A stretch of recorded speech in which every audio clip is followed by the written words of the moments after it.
Good afternoon, everybody. This is Unprecedented TV, brought to you by Delivering Liberty. I hope everybody is good and having a good afternoon so far. I've just seen on the great petition that people were signing. Did you sign the petition? You know the petition. The petition that everyone's going on about. The one about stop digital ID. Now I went to a great protest. It was actually really great. I'm going to have a guest on in about 25 minutes, hopefully. Debbie Hicks is going to come on. She's a great activist and campaigner. And she's going to be talking about, she was there as well Saturday. There was a great digital ID protest. It was hosted by or organized by Fiona Rose Diamond and no doubt a few others, two unsung heroes. They were great. First started off at Marble Arch first, and I think it started off at roughly 1,000 people, more or less. And then I knew that once we went down Oxford Street, because this digital ID has been on people's minds, and this whole thing transcends this left first right stuff, and that's all just a fake thing as well. I saw David Hicks saying a few words, so I might put that video on shortly.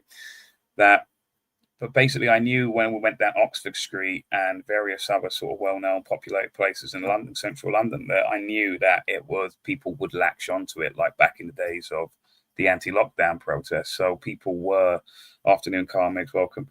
I knew that people would latch on. By the end of it, it looked like there was about 10,000 people that turned up to it. So really great success. Did give me, and that was the first one, the first proper one anyway, the first properly organized one.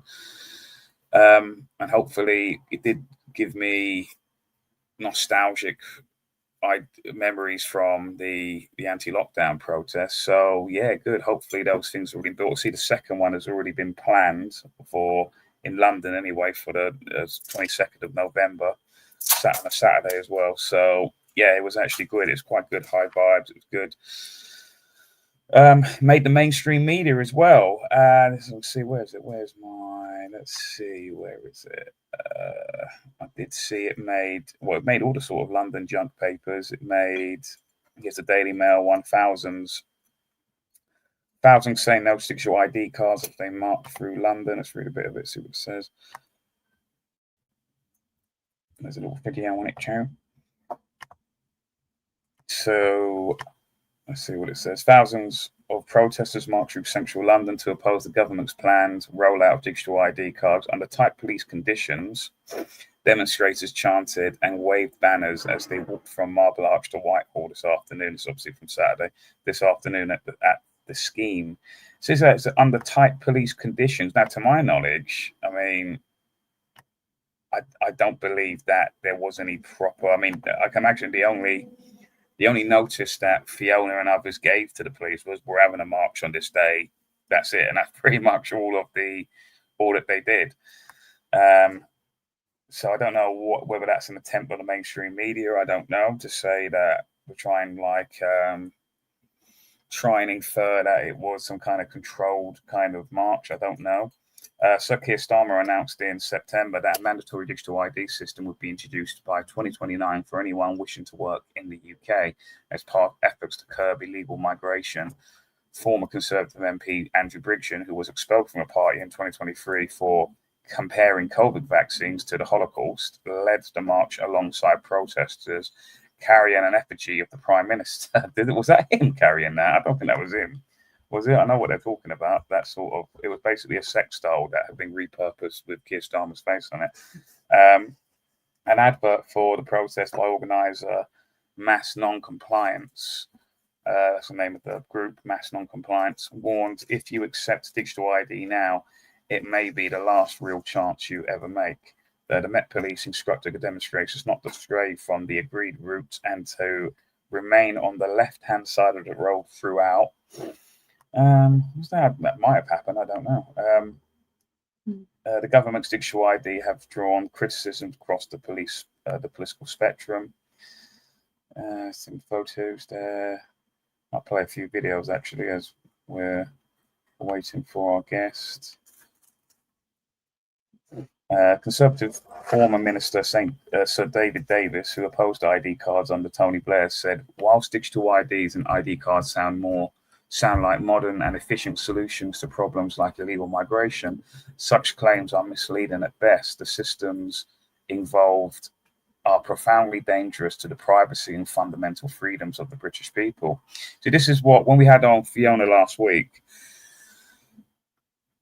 what obviously people are against digital ID, a lot of people are, but what they're not talking about is they're not talking about Palantir, they're not talking about Oracle and Tony Blair's Institute for Global Change, because those three seem to be the main driving forces and the people behind them that are basically like creating this network for the mass surveillance.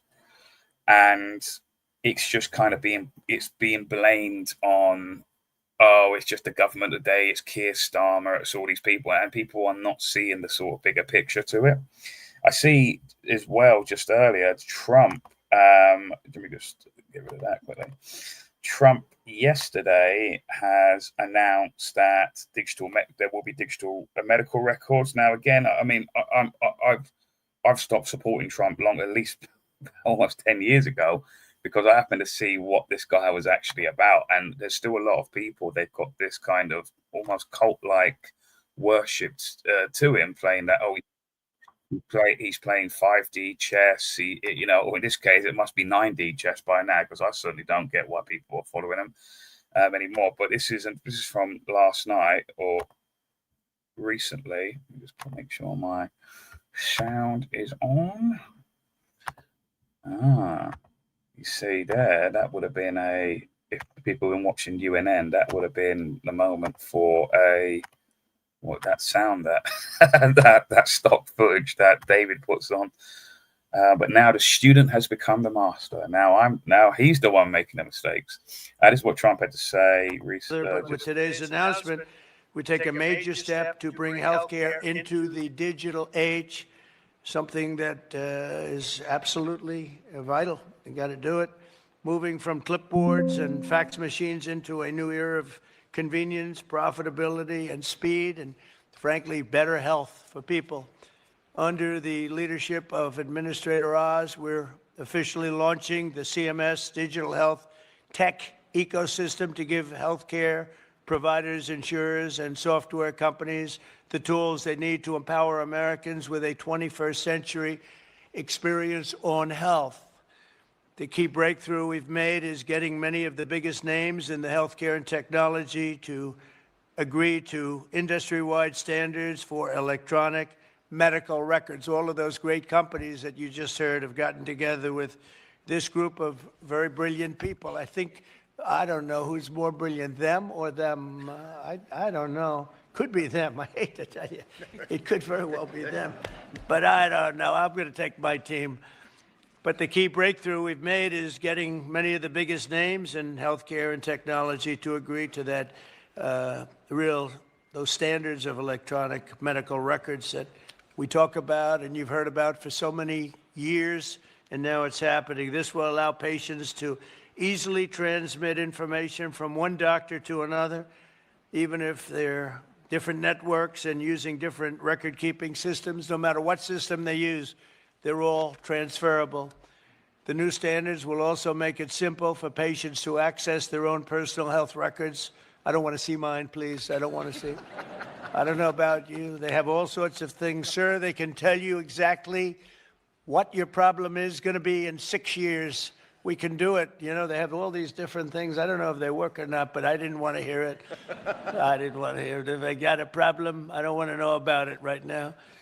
But it is amazing what they're doing. I don't know. Does it actually work? Can they do that? All right. Well, then I'm glad I said I don't want to know.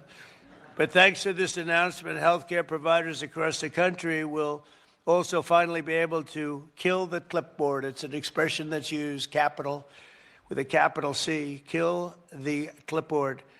Instead of filling out the same tedious paperwork at every medical appointment, patients will simply be able to grant their doctors access to their records at the push of a button, just a button, and you're all set, and all the information the doctor needs will be immediately transmitted.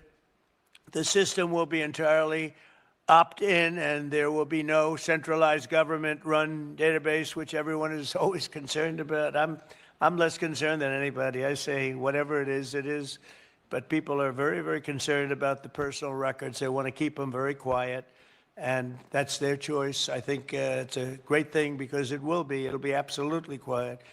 Instead, doctors and patients will always remain in control. The benefits to millions of Americans will be enormous. We will save time, we will save money, and most importantly, we'll save lives. It's just going to make people live longer and be a lot healthier. I think that's really what you're looking to do. And now.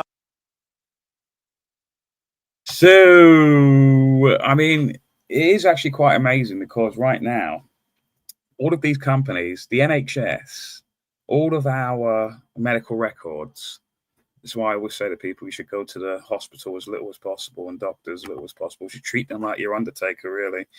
You don't really want to see them at all because what's going on is that Palantir, which is this organization run by Alex Karp and Peter Thiel, and is basically a CIA and Mossad cutout, where they are pretending to be a private company in order to get around the constraints of the US Constitution. Is going on is that, and these organizations are run by very much pro-Zionist or just simply Jewish Israeli individuals, or at least dual citizen holders. I mean, you have Trump. You even have right now, you have Tommy Robinson out there. But not only do you have Tommy Robinson out there, these are the people out there right now in live time, right? And these people are what many will consider the kosher-friendly or the kosher-approved alternative. This is what the establishment permits you. You are allowed to have as people you think are fighting in your corner. They're the allowed people. So these individuals at this very prominent right-wing activist Tommy Robinson, Ricky Doolang, Liam Tufts, and Alex Phillips are all in Occupy Palestine, aka Israel, as paid-for guests of the occupation regime there. If this is by UNM, by the way, if this was any other country in the world paying for people to go there in order that they can push propaganda for them, they would be treated as working for a foreign state. Our entire political discourse is being poisoned by Zionist money and influence. So you've got these people right now. You've also had people like Maya Tusi out there recently. Who else have we had out there of late? So they're all so this is all on the back of, since the news was broke that basically the State of Israel government, who received money by way of foreign aid. So basically they via taxation, the state steals from us, and then they give that money then to Israel. They're the biggest receivers of foreign aid per capita in the world. So they are using that money. So money is no illusion to these. It's like confetti to them. There's no limit on their spending. So this is on the back of that. Israel, the government, the state of Israel, are paying influencers £7,000 for a post. Is Israel paying US influencers $7,000 per post? Yes, they are. Inside Project Escher, which again is what basically the Trump administration has pioneered. So behind something called the Heritage Foundation. It's very much a Trump thing that they're pushing. How social media became a new front line in Israel's digital war. Israel pays influencers $7,000 per post for pro-Israel content. Israel paying US influencers to reverse negative public opinion, because for the first time in a very, very long time, possibly the first time in history, that actually Israel have massive downvotes to their support at the moment. Our editor's notes is Jerusalem Post, which is many believe is just basically another, how can I say it, like another cutout of Mossad, basically, the Jerusalem Post. I mean, this all comes into the whole Operation Mockingbird kind of stuff, where basically the intelligence services in America created basically a lot of well-known talking heads, well-known pundits, and they were basically kind of intelligence operative essentially. You have after Charlie Kirk's warning, Israel bets on Generation Z influencers. Israel pays influence up to £7,000 per post. So these are all other various other like articles. You sort of notice then, this is quite funny. I happened to see Katie Hopkins was on the Jesse Lee Peterson show last week on in America. And the first thing that she wears, she comes out wearing "I Love Israel," and there's a lot of people again with Robinson. He's obviously been making loads and loads of content, pro-Israel content. So he's probably making a shed load of money. That's just some funny AI meme that people are now using on Twitter whenever one of these influencers says something. It's quite funny. This guy in America, just literally turned onto Twitter, and the first thing I saw was a guy who called a misfit patriot, who is, in my opinion, just a really very loud moron. Puts this up. He's got quite a fairly large follower, another big Trump fan, total Zionist, admits that he's a Zionist. And the first thing he puts up on his post as I logged in is this T-shirt. So I guess there's £7,000 on his way, $7,000 on his way to this guy.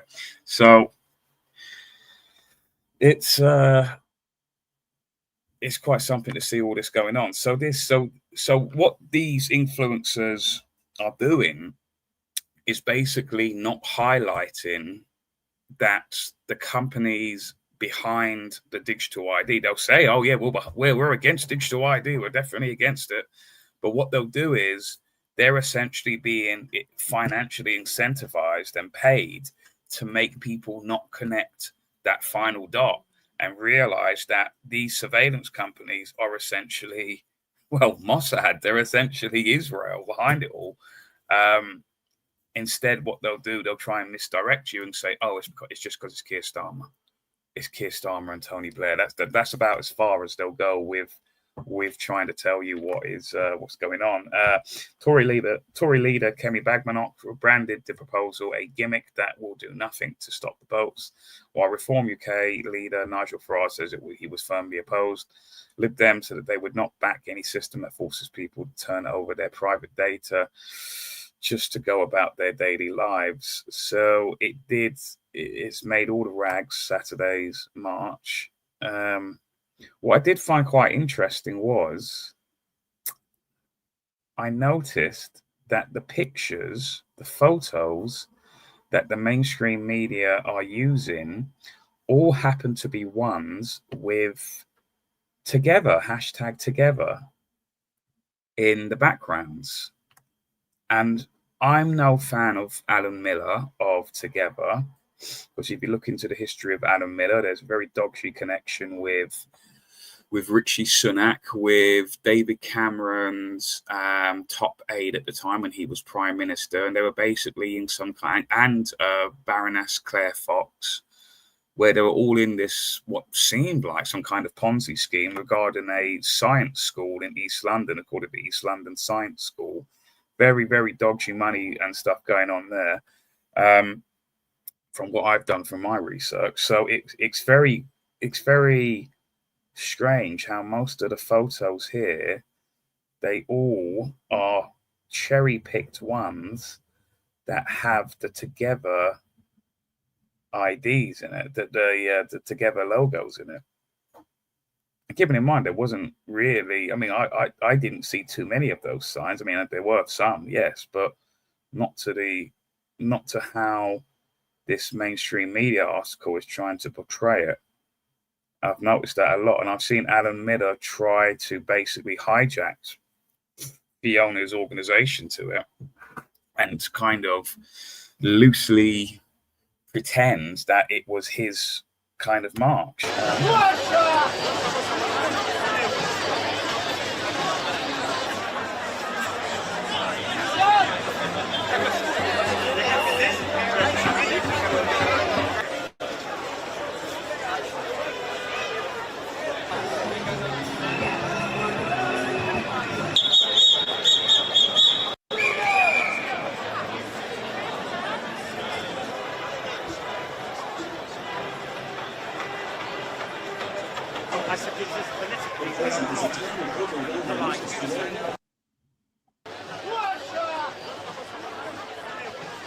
Yeah, that kind of sucked. Let's put on this one. This is actual coverage. He did a good video. I think it's gone quite viral. Let's put this on.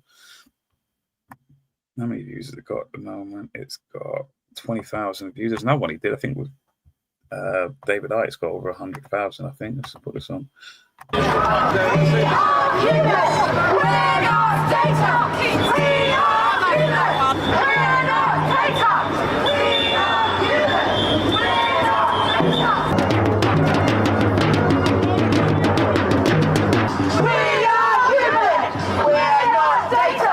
There is a global network, what I call the global cult, and through that network it imposes its will and its agenda on every country eventually, which is why during COVID you had basically a global response that was the same. And here you now have, just by coincidence, all these countries now introducing digital ID. It's a global agenda instigated by a global network. And people like this guy, Keir Starmer, he's just a gopher. Trump is just a gopher.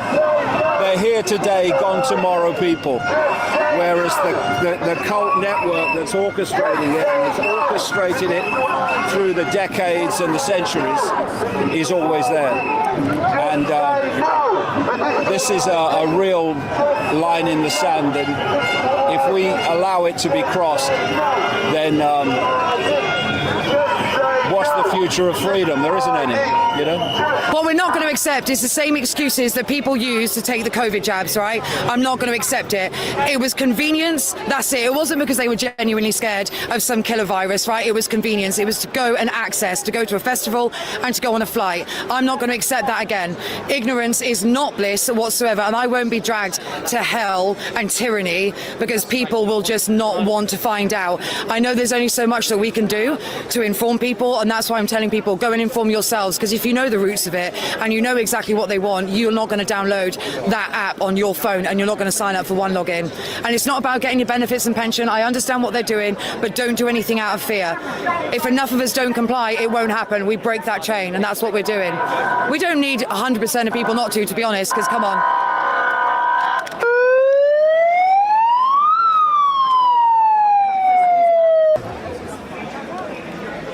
Well, this is a protest, the first of, I presume, quite a lot of protests about the issue of mandatory digital ID, which the government are insisting on bringing in, despite the fact that over 2.8 million people signed an online petition for the government to stop this policy. Digital ID is a trap, and it's always better to stay out of a trap than to try and get out of the trap once we're in it. So I would urge people to say no to digital ID, because if you don't say no to digital ID, you'll never be able to say no to the government and anything they want ever again. So digital ID, I keep hearing everybody saying, oh, but we're already in a digital system. Yes, we are to an extent. Some people more than others. I myself have never ever given over any biometrics. I've never used my face to log into anything or my fingerprints. I don't use my phone to pay for anything. I very much deal with cash still, and I still barter. Say no to digital ID. We say no to digital ID. What do you think about digital ID? Can you give us some space, please? What do you think about digital ID? Just give us some space, we're just doing our job. Digital ID. It's basically using it as an excuse to basically, for the state to micromanage every aspect of your life.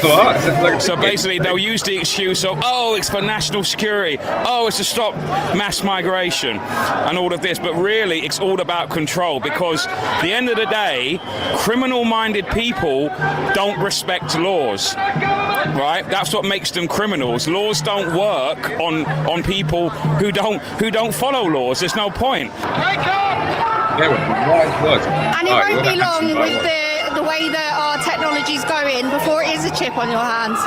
This is absolutely the beginning of the mark of the beast. And the Equality Act, they're breaking that because they're discriminating against mine and many others' religion, forcing us to have something that's absolutely against our religion. I'll just tell you this, I'd rather live in a tent and eat from a dumpster than get this. It's never going to happen. I'm not doing it. All these people aren't doing it. Good luck.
You have already got a lot of ID. You've got your driving license, or you've got NHS stuff. You've got loads of information. They want you to go digital and virtual because then they can connect everyone together and control you. They want to also control your cash through digital banking. That means if you do something wrong, they'll take money out of your account. If you lose cash, you're stuck into a Digi-ID network of control. So please, resist it. Do not sign up to any Digi-ID and campaign everywhere to keep cash. And then we can keep our freedom. If we don't, we'll be taken over by a new world tyranny. That's what the World Economic Forum want. That's what Keir Starmer wants. We say stop Digi-ID. Resist, defy, do not comply. Yeah, that was good. That was good. That was good. That's a good little highlight reel then that actual coverage did. I see in the waiting room, I see that our guest is here, so I'm going to add them right now to the thing. Welcome, Debbie. How are you? Hello. Hi. Can you hear me? Yes, I can hear you, Debbie, loud and clear. How are you? How are you? How are you? I'm really good. How are you? Yeah, good. Just been talking about the what happens on Saturday, the Saturday protest. What did you think of it? Sorry, there's a really... Oh, the echo's gone now. That's better, isn't it? I was going to say there's an echo. Yeah, do you know what? I thought it was brilliant. I'll be honest with you. When we started at Marble Arch, I looked back at the crowd and I was a bit worried because it didn't look that there was many there at that point. And then as we got marching, and I think Fiona actually held up her cameras to me and she said, "Look." And I looked back and it was like, yeah, they've all caught up now. People have joined us. And it was a really good turnout and really good mood with the crowd. So, yeah. And no, it's great. I think this is definitely something that is on people's minds. I knew that once because I went out the night before. I was in London with some people, and I said to them that I reckon it is going to be relatively small to start with, but once there's a good significant number, say like 500 or 1,000 or whatever, something like that, because you can then be seen on because Oxford Street is obviously very busy, right? So I remember about a couple of years ago or a year ago or something, there was a really kind of disastrous protest where there was only about 100 people turned up. Again, it began in Marble Arch, and then they tried to march down Oxford Street, but because it was only 100 people, the passers-by didn't even notice, because there were so many people on the street. They didn't even notice that there was a protest. They didn't know that people were in a group. So it has to be a significant amount of people, say 500, let's say. So I knew it has to at least reach that number before we can have the march. You might as well just not have the march at all, because if it was a low turnout, you might as well not do anything, because it would be just an absolute mess. So luckily, it had a lot of people, about 1,000. And then I knew then to Oxford Street, because that is on people's minds. Digital ID, again, it transcends all of the nonsense, the BS of left and right, which is just a nonsense thing anyway. And it was, I mean, what was so effective about it is, I don't know how you feel about this, but for me, the problem when we used to have those big marches during the lockdown is I think the message wasn't always clear to people what we were campaigning about.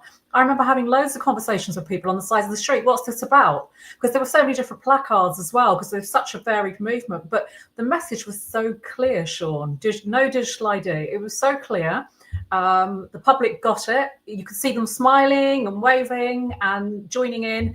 And of course, I mean, that's a debate in itself, but the media got that very clear message. And I have to say, hats off to Fiona. I think she broke the media that day. I really do think, in the sense that the message has got through. Yeah, but unfortunately, what I've noticed, I've looked at a couple of the mainstream media stories on it, and I've noticed that the photos that have been chosen by the mainstream media, they have selected ones with our pal Alan Miller with the Together group. So it looks as though that it was a hashtag Together thing, because Together are basically a state and establishment approved counter, you know what I mean, counter protest organization. And if they're approved by the establishment, then they'll do nothing really. Do you know what I mean? Because that's the whole point. The whole point of counter establishment is that you don't get the establishment or the state to approve your group. You're meant to be, you should be have nothing to do with them whatsoever. So, because really, if you look at Together's history, they have achieved absolutely nothing. All they come along, this is just my words, Debbie, not yours, but they have come along since 2021 or 2, I can't remember exactly when, and all they've seemingly done is basically Miller and his other cohorts in that group have basically just gone on TV, nice little GB News, Talk TV interviews, got their name out there, and then in between of that, they have these events and charge incredible amounts of money to their members, and have Julia Hartley Brewer speaking at it, and all these other kind of waste of time, shock jock, fake counter establishment kind of people, and they achieve absolutely nothing. Like that seems to me the sort of like watching, observing what they do, and basically also take away. I've seen it multiple times where other groups have created a protest, and they come along. Alan Miller and his cohorts come along. They do a little photo op. They post it all over social media, and then it gives the false impression to the public that they were the ones that did that protest. Do you see what I mean? And it seems as though that has happened yet again. So, I mean, on that topic, I mean, I know that you've talked about this a lot, and I think it's right, absolutely right, to question. This isn't us getting into the sort of stupid gossip mill that we get on social media. This is actually about a very big, well-funded campaign effort. And the way I see politics is, it's not about gossip online. It's like, well, where is the money coming from? Because if there's corporate and banking money and interest that are backing something, you have to ask serious questions about what their agenda is. And, I don't think Alan Miller hides the fact that he is Zionist. And I think, that we have to ask questions about what their real interests are. I don't think it's about genuine people that are picking up those placards on the day because they believe in, the cause and they're against digital ID. But that's what I would say about a group like Together, or any other group actually, is if it's very big and it's very well organized and it's very easily getting a slot on a corporate news channel like GB News, then we must ask questions. So I completely agree with what you're saying. Yeah. And even things like GB News, I said this before, but in case there's new viewers, is that people think that GB News is this, again, this alternative counter regime kind of network, and it's not. It was started up by Sir Paul Marshall, who again, a Sir, do you know what I mean? Like Sir Paul Marshall, again, he was another dog shit sort of background, massive Zionist as well. He was given startup money by George Soros for GB News. And then their biggest investor is Legatum Institute, which is a hedge fund based in Dubai, which is literally partnered up with the World Economic Forum, and also receives money from the Bill and Melinda Gates Foundation. Now, if you were to ask any random GB News viewer, hey, do you like Bill Gates? Hey, do you like the WEF? Do you like George Soros? They'll probably say no.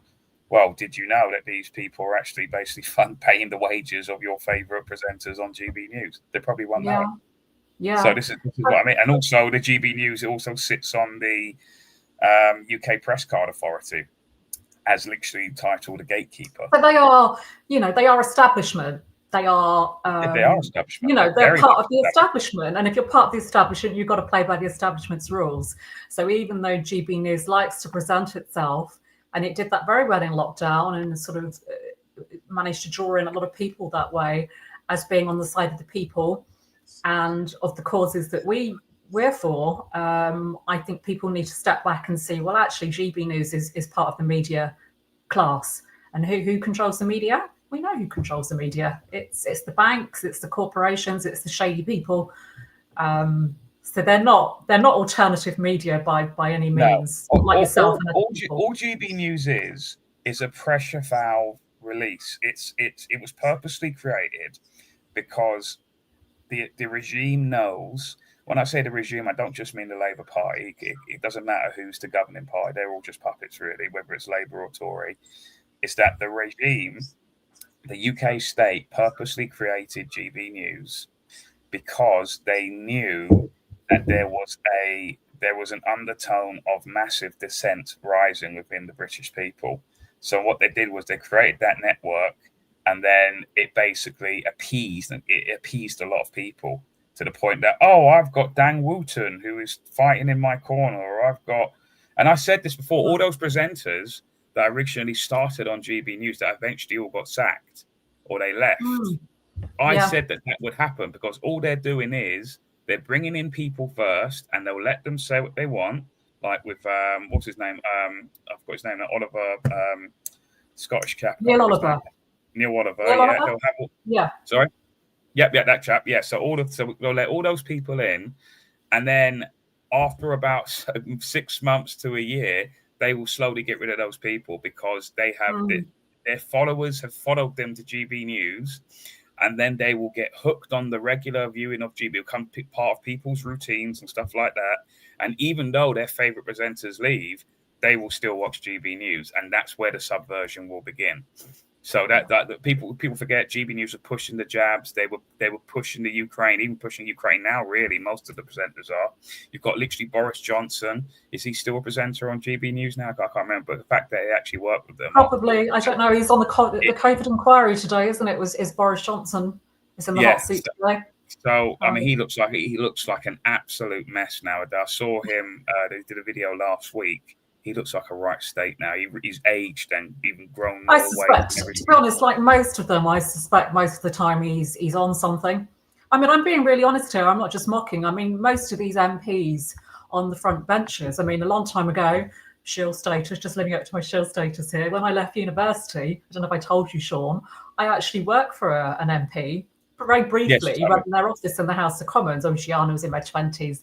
I wasn't awake like I am now, although I was always a difficult woman, so I never fitted in. But seriously, the amount of them that are on coke, Sean. I mean, it's he is. I mean, they're all coked up most of the time. They want people with vices. They want people with addictions. They want people who are. That's why there's always a lot of child paedophilia accusations, etc. Because at the end of the day, the state actually want people with vices, whether they got some sort of addiction or whether that be drug addiction, whether that be sexual addiction, whether it is, they want people like that. So then they can manipulate them through squeezing their vices, basically. Obviously building up blackmail as well.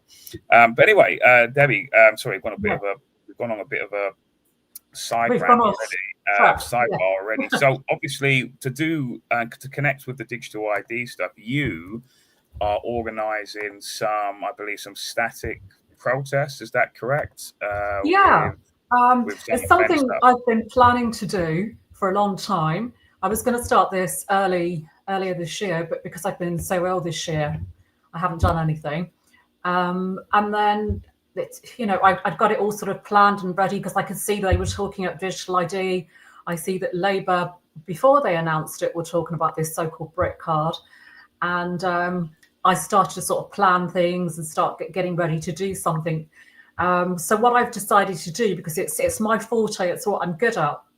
You know, you've got people like Fiona, who's really good, amazing at doing the big rallies. My kind of thing is much more street-based, what some people call outreach, you know, grassroots stuff where it's about leafleting, talking to people, getting the local communities involved in that way. That's always been what I do. And I've been doing that for the last 3 years about cash. As you know, I went around loads of places, really positive campaign actually, and talked to people about cash. And what that did was got lots of people active on cash, which was really good on using cash and keeping cash. So it's a natural progression for me now to then be talking about a digital ID, because obviously it's all part of the same digital control of our money, of our lives in every sense. And I'm starting this tour. It's starting next week in Cardiff. Is that the one we've got there? Yeah. Cardiff next Saturday. It's an early start because it was planned to be outreach, and it's now kind of turned into a mini rally, which is what the people in Cardiff wanted. They wanted speakers, so we've got speakers. So it starts at 11. We'll probably have speeches about 11:30. And we've got Andrew Bridgham, Piers Corbyn, David Curtin, who I know you know, and Fiona Rose Diamond. Their job on the day is to buoy people up, get people feeling passionate, talk about what's going on, and then what they're going to do, I'm actually going to get them really working, Sean, on this day. They're not just going to be speaking. They are going to lead groups around the city centre to different points where there's shoppers, communities. They're going to go slightly out of the centre where there's more local, smaller businesses and shops, and lead outreach groups with leaflets, conversations. And we've also got, which is on this website here, we've also got this postcard campaign, which is where it's a postcard to the MP, the local MP in Cardiff, a Labour MP. And all they have to do is sign the postcard if they agree, a member of the public, put their postcode and their house number on it. So we're not collecting data, because we will get accused of that as campaigners. And they're all going to go into a big box. And when we get a big number together in Cardiff, so the idea is this continues as well as a campaign, that will be something we follow up on to deliver to the MP or to their staff. And I want to try and get this going in as many places as possible, the postcards, because the idea of the postcards is that if we target marginal MPs in marginal seats, so MPs where they're very vulnerable to losing their seat in a general election, those are the ones that are more likely to be worried if they're getting pressure locally from local people. So I'm encouraging people. We've obviously got petitions going on, which I don't think are a waste of time, even though they don't listen to them, even though they're saying we're not going to listen. They are aware of public opinion. It's growing. There's this pressure that's growing. And you can see they're responding. They're already responding in the media by saying, well, we're going to have a consultation now. So they're feeling the pressure, and we've got to keep putting the pressure on in all different ways. So I encourage people, you can find the postcard on here. I've got to say, where is that? I can't seem to see it.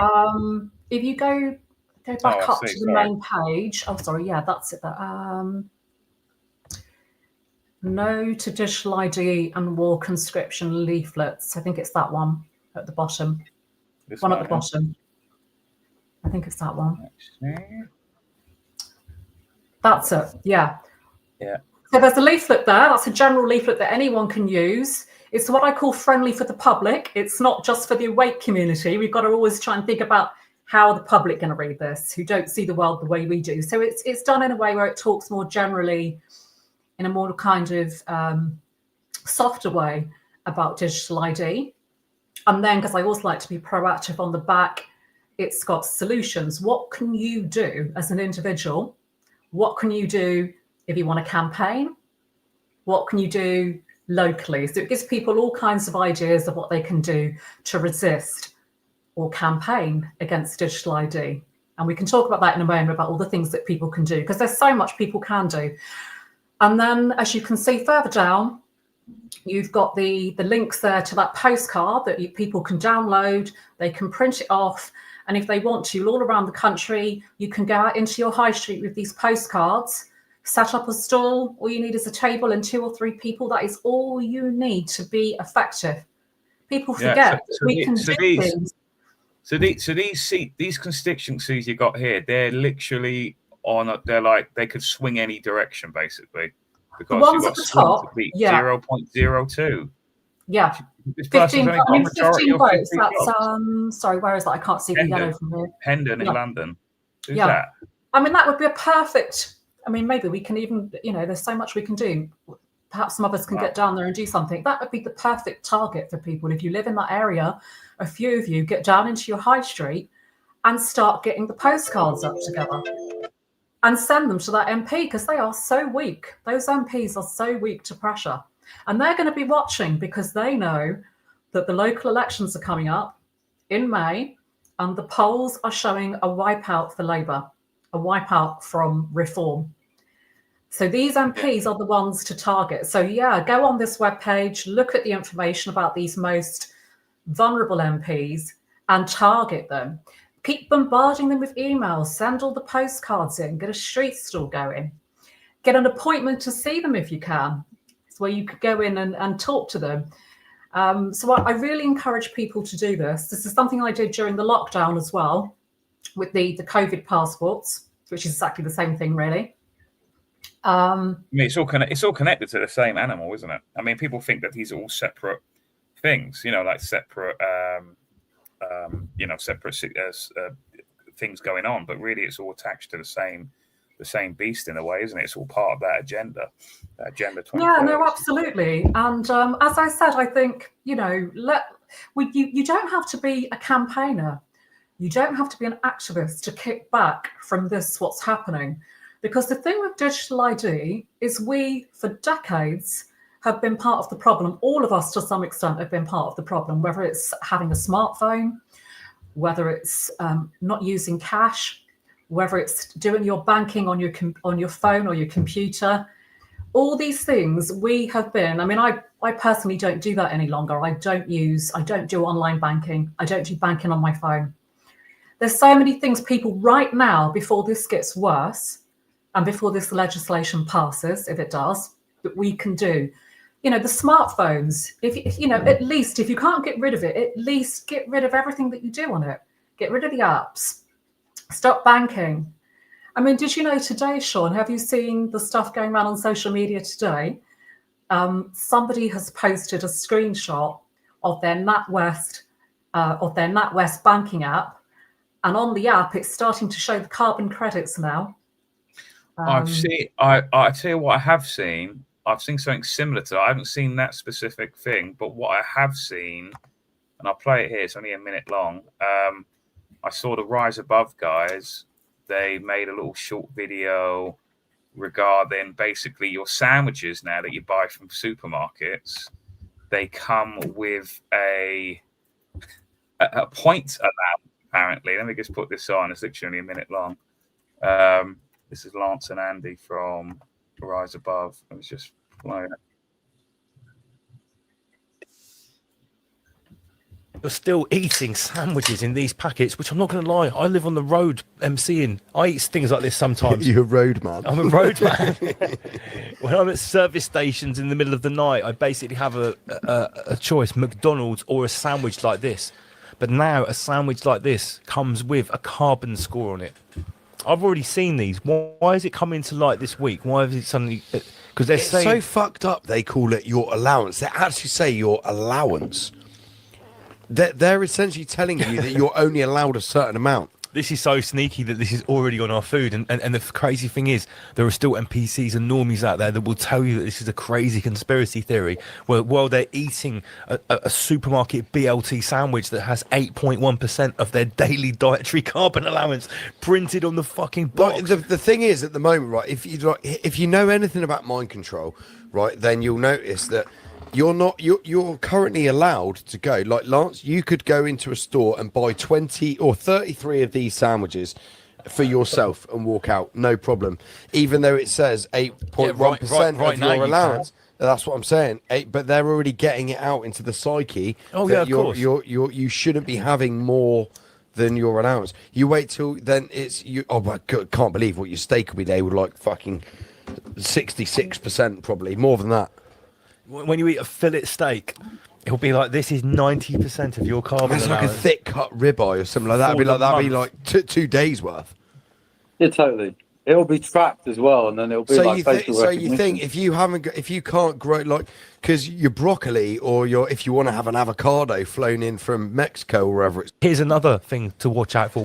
So that was So apparently, now I don't eat those sandwiches anymore personally. I used to be. It's funny when I was watching that video originally. I used to think about every time at lunchtime I would go in. There used to be a big Sainsbury's right by where I used to work. I'd go in there, get the meal deal thing, all of that, and I used to be on them all the time. I can't eat though because a lot of the stuff I eat now I can't really buy from supermarkets because a lot of the stuff is just all fake food anyway. But if they're doing this and they're basically putting the cart before the horse, I mean, this is what they do though, isn't it, Debbie? They do put the network in before things are officially allowed, don't they? I mean, that's the thing with the smartphones. Sorry, we got a bit of an echo. Oh, sorry, I'm turning off. Go on. Yes, sorry. That's the thing with the smartphones is that, and this is the kind of catch-22, and we've got to accept that this convenience we've all got used to for, I don't know, it's about 20 years now. Did you know that Steve Jobs only introduced the smartphones, the Apple phones, in 2007? It's not even that long ago. And that's how much we've all been conditioned into using these things all the time in the last, 18, 20 years. So, we've got to get out of these habits because there's things we can still do without the smartphones because it's all joined up together. That carbon credit rating that you're talking about there and what people are showing on social media today that Nationwide's introducing, that can only work if it integrates with your phone to find out what you're doing. When you go and pay, and I see people using their phones to pay all the time and it really frustrates me. All this stuff, you've got to stop doing it. Go back to cash. Stop using your phone, stop paying for things on your phone, stop paying for your bills on your phone, get rid of the banking apps, leave it at home. Go back to, if you really have to still do stuff on your computer, do it on your computer at home and get rid of the smartphone. You can still bank. You can go to the post office, Sean, I'm sure you know this, and do your banking. Use that before they stop that. They'll stop it. If we don't use it, we need to start using that. You can still get cash out in most post offices. There's normally a link machine. And if you haven't got a cash point in your area, there is something, I've forgotten what it's called now. It's called the link. There's a website for the link system where, if enough people go on there and say there's no cash point, they have to put it within, I think it's something like a 5-mile radius. But start using cash, stop using your phone, stop internet shopping. And as you just said, go and get your sandwiches from a little local deli shop or cafe, whatever, that makes them there and then for you. Doesn't take any data from you. And you've got your privacy, you've got your, anonymity, and they can't control you. There's, we've all got to be doing these things. We really have to. And that's the biggest thing people can do on an individual level. If you want to go the next step up, as I said, leafleting, going into your high street, contacting your MP. If you want to go even bigger than that, you can organise a group to do stuff. But at an individual level, I think we've all got still only just have got some ways we can kick back. Yeah, there's definitely, and obviously so you got this event this Saturday in Cardiff. Yes. And then you've got one in Gloucester. What's going on there? No, that's not the on the 1st of November, yeah. On the 1st, then in Gloucester. Yeah. So obviously, So and just to talk, and if we may, can we talk about the link with war, because nobody's talking about this, Sean, and it's something we've got to talk about, if I may. Absolutely. I'm sure you can see, and I hope people can see. People are scared of talking about war, but they're not hiding it from us. For the last 2 or 3 years, both Rishi Sunak, when he was Prime Minister, and Keir Starmer over the last year, have talked about conscription and national service. They keep talking about it. You've had the British Army talking about it. You've had MPs talking about it. You've got something now called the national security strategy, which is quite boring reading, but in between the boring bits is some really worrying stuff about what they're planning to do. So I recommend you read it. If you put it into the internet, you can find it. And it is the blueprint, it is the plan for war. And they are talking about getting people in this country ready for conscription and national service within 5 years. Now, when is digital ID set to start? 2029. Yeah. None of this is a coincidence. Digital ID isn't just about World Economic Forum controls. That's just another part of the jigsaw. The bigger thing that we're moving towards, and we've got to really seriously step back and see this, because this is about all of us and our children, is getting us ready for war. Now, what a lot of people say to me when I say this is they say, oh, don't be stupid, Debbie. They can't make us go to war. No one wants to go to war. And it's like, yeah, you might say that, but during World War I and during World War II, they didn't want to go to war either, and they were coerced. A lot of people were coerced into war at that point. And in World War II, even though people could say no to conscription, and my grandfather was one of those, he was a conscientious objector. Good. If you said no, that's the real bravery there, because obviously, yeah, there was absolutely. What was it? They gave them white roses, was it, or something like that? Say that they were cowards. I'm not quite sure what he lilies? did. It's all a bit of a mystery about my grandpa. It's a bit of a sort of a mystery in the family. When my mother, I think he left the country in 1939, literally when they called the war, because he could see what was coming, and he worked his way around different countries. I think he probably used different identities. This is where you can kind of see what's happening. And he managed to escape conscription. And then he came back after the war. But I think for people that stayed here, that said no, they had to go to like a kind of a tribunal, like a court, and it would be decided what they would do with them. And I think about 8,000 were put into prison, and the rest were forced to do national service, which sometimes was worse as well, because they were still on the front lines. So it wasn't as easy as people think to say no. It was really hard because they had ID cards, Sean, during the war. And the ID cards were linked to your rations. So if you didn't do as you were told, you wouldn't get your rations. So there was a system of coercion back then. It's just, and this is where we have to really think seriously, it just wasn't digital. So my grandfather could get round it, yeah? And people could get round it. But when you've got a digital system that's going to be all joined up into a one-touch system, which is what this is all about, linking all these parts together that are already digital. You know, people are talking about that, all these different things that are digital. If you've got a one-touch system where your bank account can be shut down, you can't work any longer, you've got no right to rent your home, you've got no right, your kids have got no right to go to college, whatever it is, because they want to do it for children as well, from the age of 13. Interesting age as well with conscription. Yes. If you put all that together, you can see what I'm saying. They can coerce people. It's not going to be so easy for us to say no, for our kids to say no, when you're not going to have any access to money. And that is where they get you. It's actually really sneaky, like really duplicitous how they do it. They're doing it in that way. There's so many people I know that have come up to me who we know, and they said to me privately that, you know, I'm going to have to sign up for it, the digital ID that is, because I won't be able to get my UBI, or I won't be able to get my, you know, I've got a job and all of this. And I'm actually quite surprised by a lot of people's stance on it. A lot of people, they sort of, they've become a bit too dependent upon the state, I think. And this is the problem that we're facing. And there's a few people I know, like David Clues, for example, who says that I think people are going to roll over for this. And I don't agree with him personally. I do think ultimately that there will be enough of a pushback. It doesn't need to be like the majority of the UK public have to agree. I mean, you really need about 10% of people just say no, and it kind of all crumbles apart. It's really all of it's based on, it's all usually just a paper tiger or a house of cards, and it can be easily just it just falls over very easily if just a significant amount of people just say no to it. But there are a lot of people I've heard say, this is not me trying to blackpill people, I'm just being honest here. They're saying that, obviously I've had to say to them, I can't believe that I'm hearing this from you.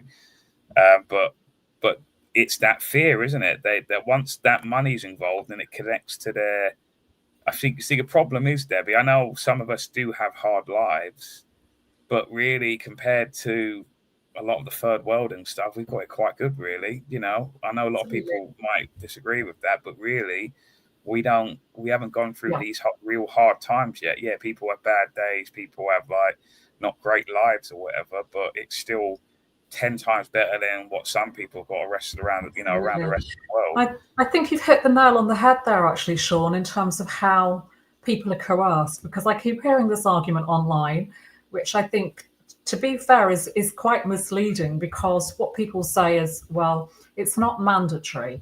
You can say no. Yes, of course you can say no, but the problem is you're saying is that if it's your home, say you're a mum with your two kids, and you want to make sure that they've got a roof over their head, which is what all parents, that's your objective, isn't it, in life, is your kids are okay.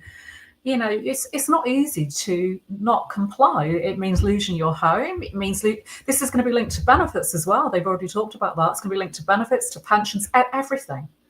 That's what they've gone through. So saying that, you might know more about this than me.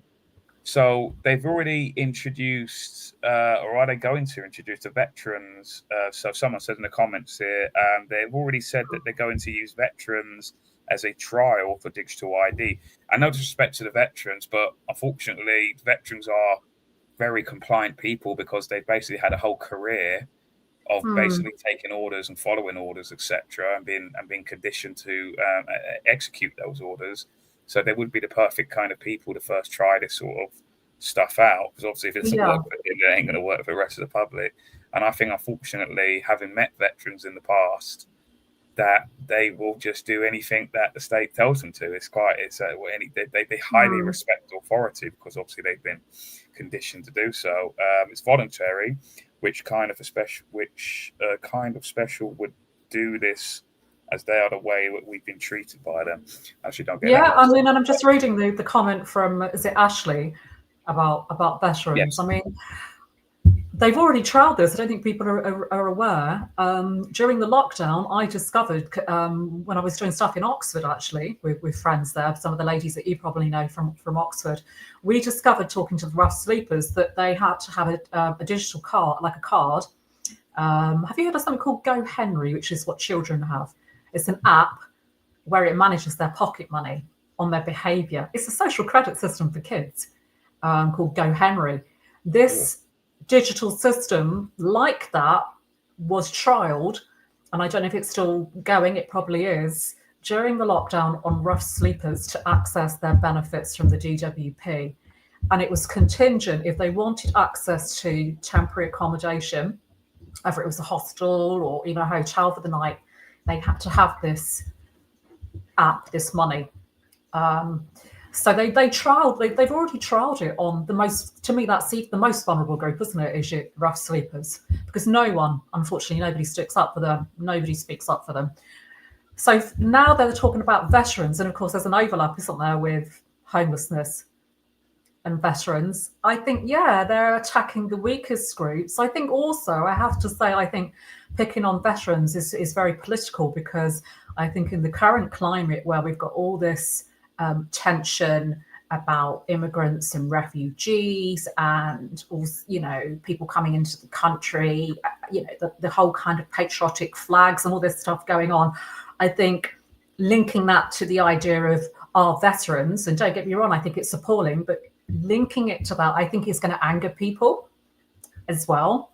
So I think there's a bit of gaslighting going on, Sean, and the usual stuff that they do, where they gaslight people, they wind people up. It's really sinister. Like with that, the Rise Above guys, and the point about the sandwich thing on, is that all of these big corporations, even if they're just simple supermarkets, and that quite sinister and quite disgusting Go Henry app, wherever it is for kids, where they're basically training the kids to basically be more kowtowing to authority, basically at a young age. Is that in the supermarkets? I don't know now. I've noticed that the supermarkets are getting slowly, like they are training us for this kind of digital ID thing, where now I've seen that you have to, if you go to like self-checkout, they produce a receipt, and the receipt then is used to open the exit gate of the self-checkout area. Have you seen this? Do you know what I'm talking about? I think I know. I don't. To be honest, you know that you have to scan the receipt you get for whatever you just purchased, and then that opens the little gate thing. And when I first went in, because occasionally you do have to go into supermarkets when there's nothing else about. I got, obviously I didn't take the receipt, and then I was like, "What's up with this gate thing? It's not open." And she said, "Oh, you scan your receipt." And I said, "I'm not doing that." And I just pushed it open, and the alarm went off. But people will do it though. People will do it because the fact it makes a noise as well. Like, why does it have a noise for? What's the point of it? What's the actual point of that gate? It's what I call prison. It's what I call prison culture that we've been primed for years and years. That everything is an alarm going off, or a gate, or someone checking. It's this whole culture, like airports. I don't know if you've been through an airport lately. I went away. And I knew it's probably going to be the last time last year, and to go through an airport now is an absolute ordeal. It's even worse now with these new fingerprint technology that you have to. It's mandatory. You have to do it now. They won't let you through unless you give your fingerprints. So to go into Europe, that is. So it's prison checkout society.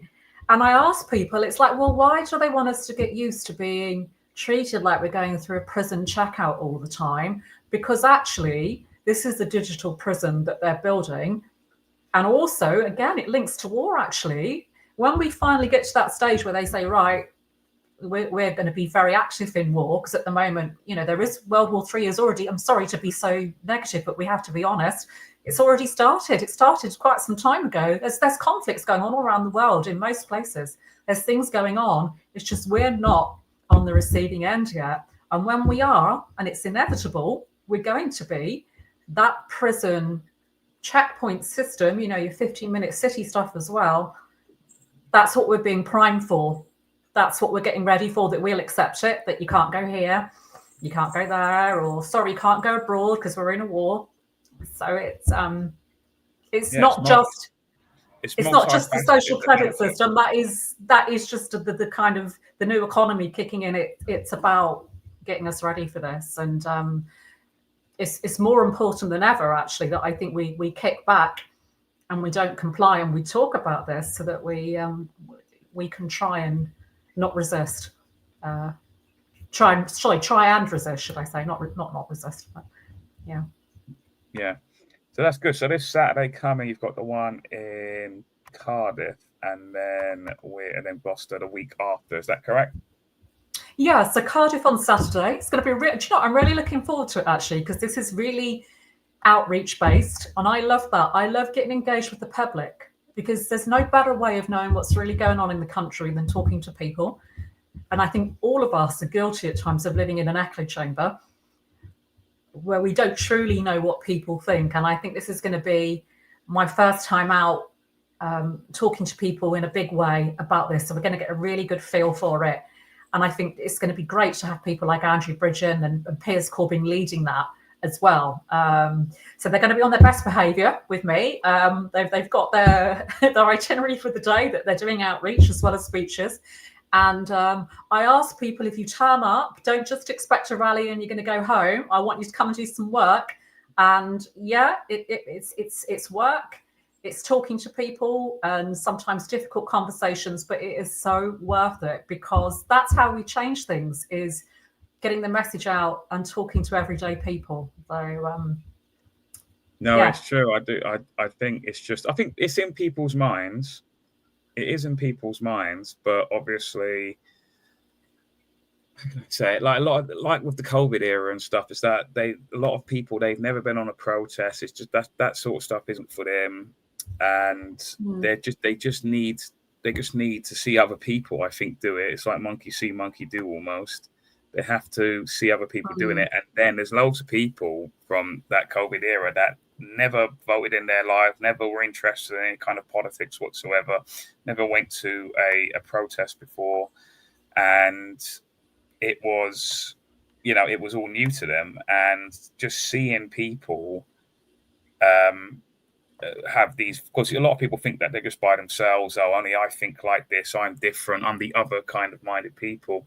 And then once they see these other people that think like them and are concerned about those same things, they do get a bit of confidence then, and then go, oh yeah, good, I was hoping for that. I saw this, Debbie, as well. This is apparently this is all connected as well. These are major investments and projects from various companies. So Google investing £5 billion and has opened a new data center in Waltham Cross, Hertfordshire, to power its AI services and support a projected 8,250 jobs annually. Nestlé, is it, announcing $2.5 billion investment to build the UK's largest sovereign AI data center in Loughton, Essex, by 2026.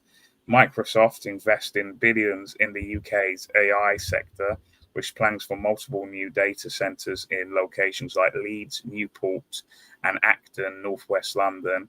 And Blackstone Group, which is basically an offshoot of BlackRock, basically, if you know the history of that, planning a $10 billion AI data center in Blyth near Newcastle, which is scheduled to begin in 2031 and will be the single largest planned.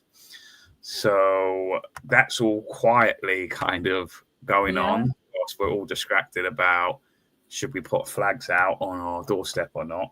Exactly. The approved talking points by the establishment. Should we put a flag out?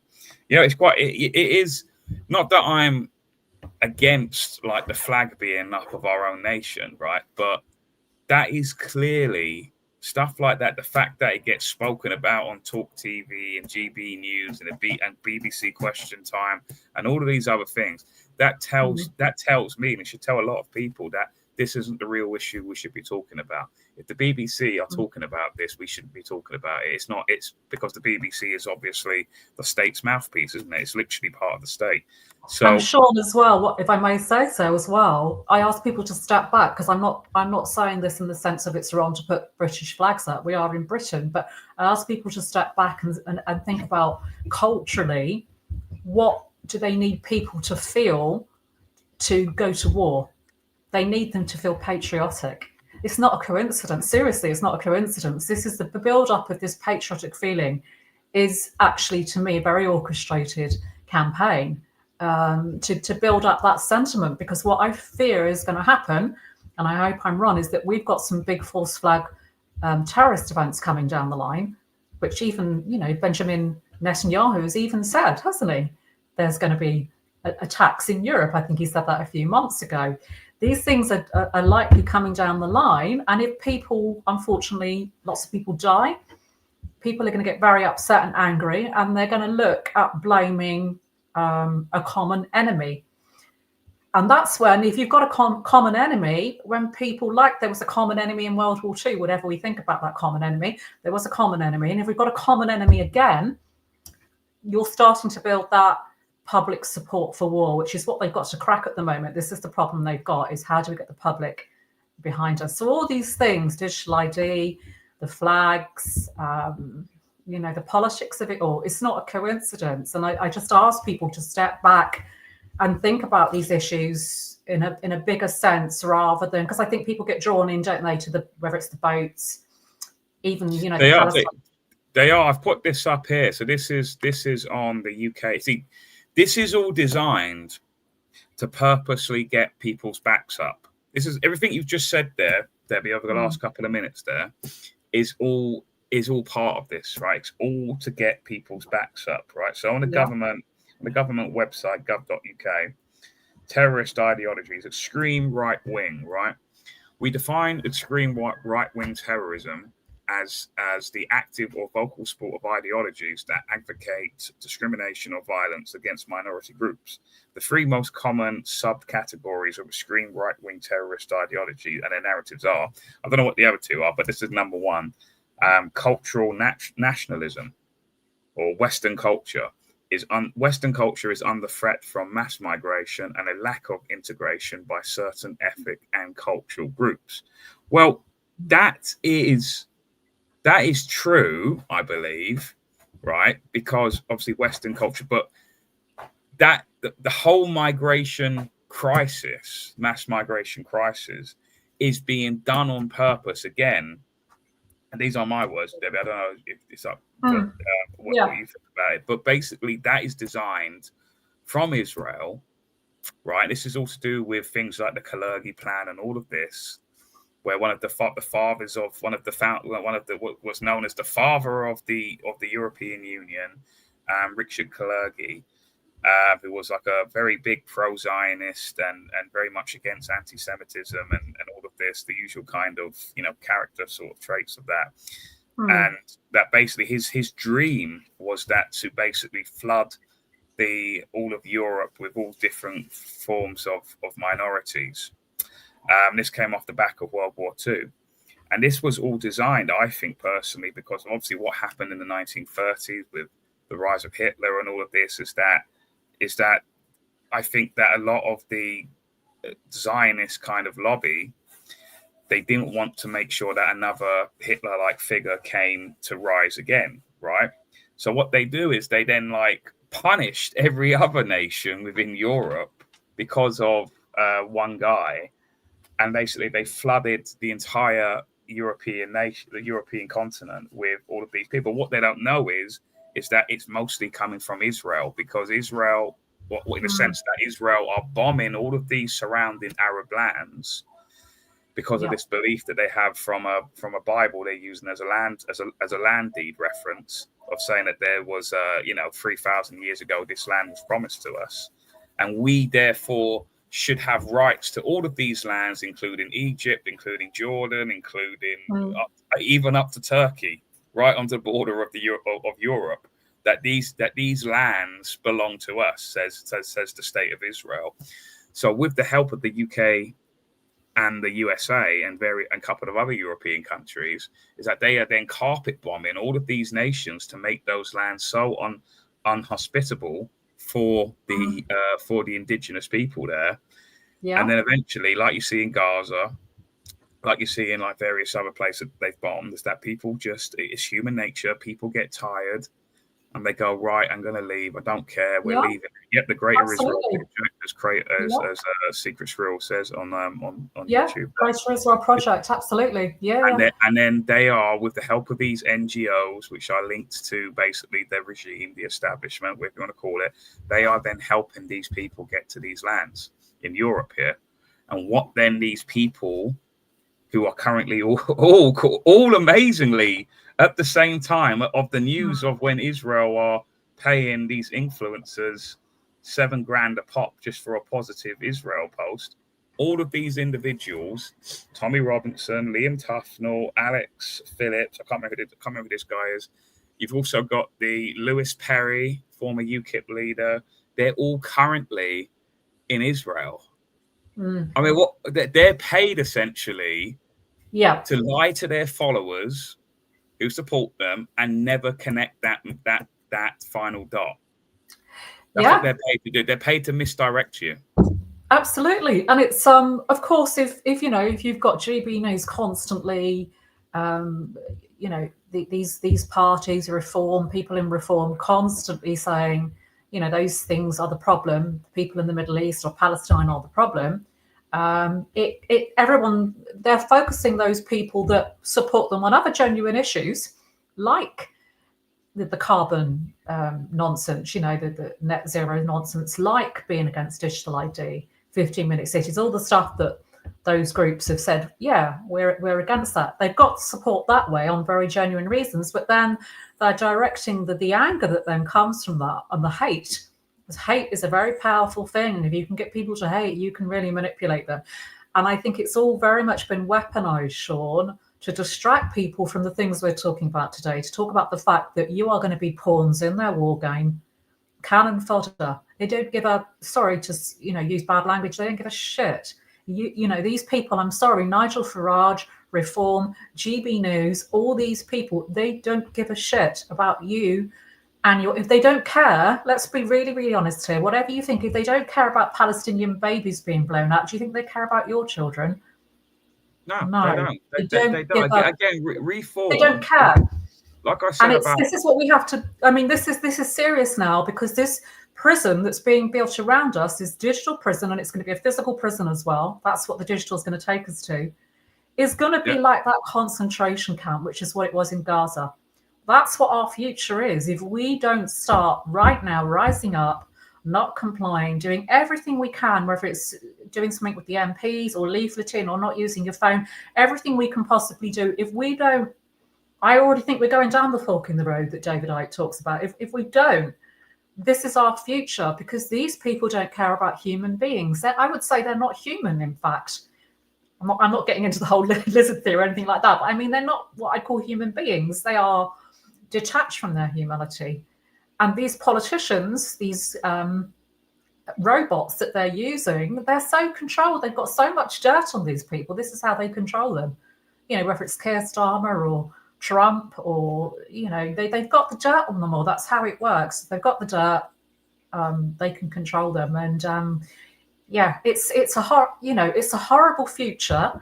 But, and we had this conversation the other day when I bumped into you, and we both agreed, didn't we? I don't know if you still agree with me, that actually, despite all that, I'm still quite hopeful that we will get through it, because we are the human beings. We are 99%. We are human beings, and there's a point where we can only take so much control.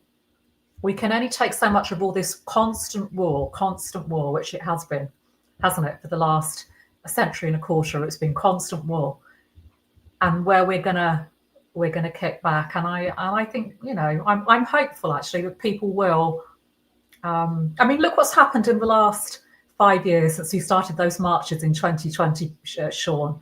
Look at the amount of people are waking up, I think, actually. I think they are. They're starting to question. They're starting to see that they're being lied to. It's a difficult one, because I noticed, obviously, when during the whole COVID era, I just put up Facebook posts saying how ridiculous it was all, and I used to get quite vicious replies back in those posts. And then eventually, as time went on, my critics became much more quiet, and to the point that there was none left. Now I put up a post. I've not done too much political stuff on my Facebook for a while. Now that I've started doing it again, I noticed that there are people who are viewing the post, because you can see who's viewed the post and the reels and all that. And they're the same people who did criticize me, and they're not saying anything anymore. And I think what it is that people, I'm a little bit dubious about, will they actually wake up to it? I think that's a lot of them are awake to it, but they like their little lives of routine. And because at the end of the day, the way that we think, and I do believe it is correct, is that it scares these people, because essentially for us saying what we say, it totally changes their perspective on how they view the world. And that's really scary. That's basically saying that everything you think you know is essentially a lie.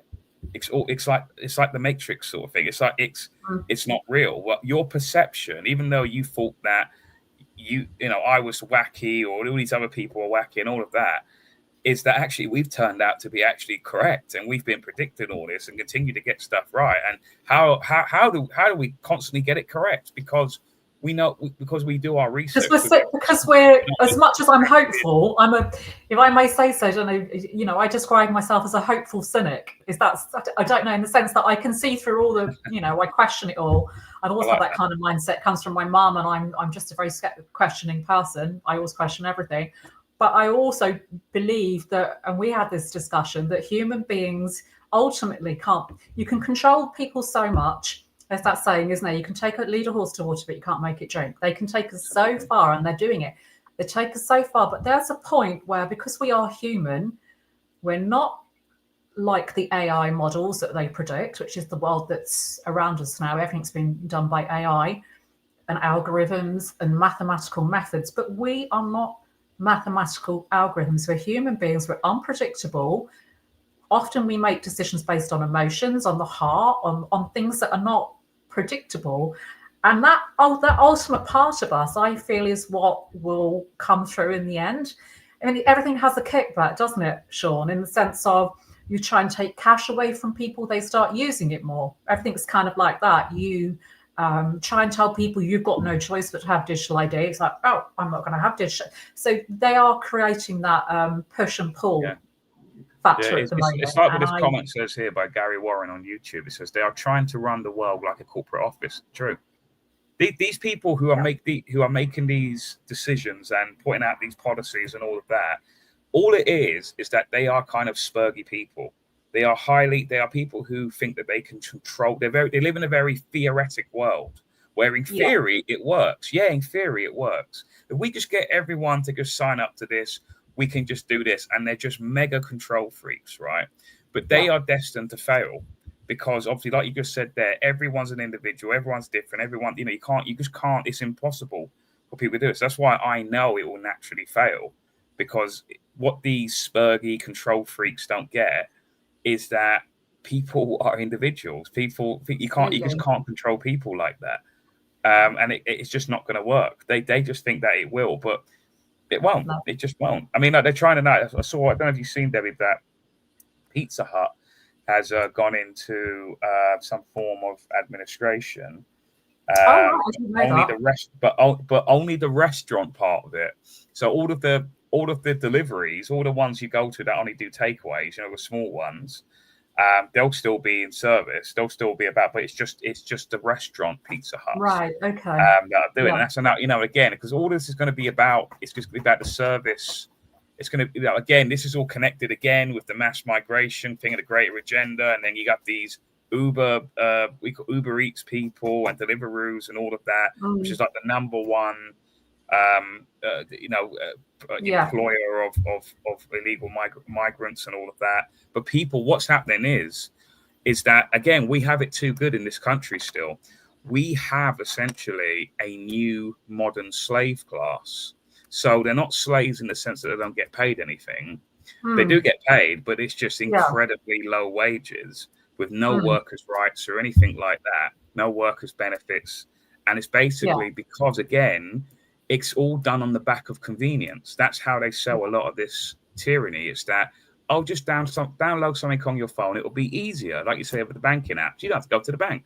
You can just do it on your phone immediately. You don't have to go into those annoying banks. And also, as much as I hate banks, and people always take these arguments out of context when I make them, but as much as I hate all the banks, the better option from doing it on your phone or doing online banking is we always have to think about jobs as well, because this is part of the bigger thing that's happening is, removing the workforce so that we are useless.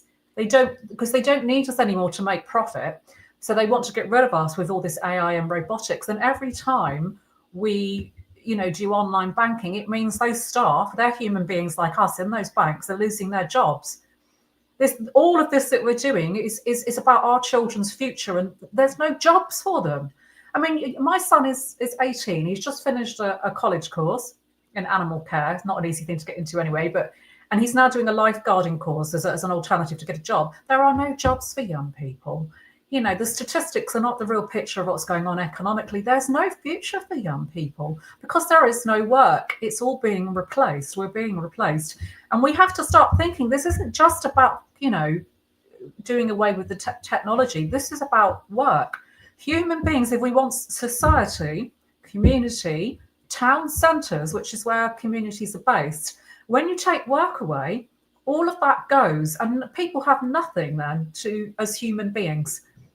What are we all just going to spend our lives behind a screen with no human contact? Because that's what human beings thrive on. So this is much bigger than just technology. This is about being human to me and about, our young people's future. I mean, it's all right for me. I was one of the generation that was privileged enough to be able to get a job and do all that stuff, but the people coming up, I don't think they've got those. There was a great South Park episode of late about a year ago where basically because the South Park are great on satire and just they're great political commentators as well behind the cheaply made sort of cartoon, and like it's the whole premise was is that, like someone said, Alphabet Cat on the thing, that also the AI stuff, this is going to get rid of a lot of middle class white collar office jobs.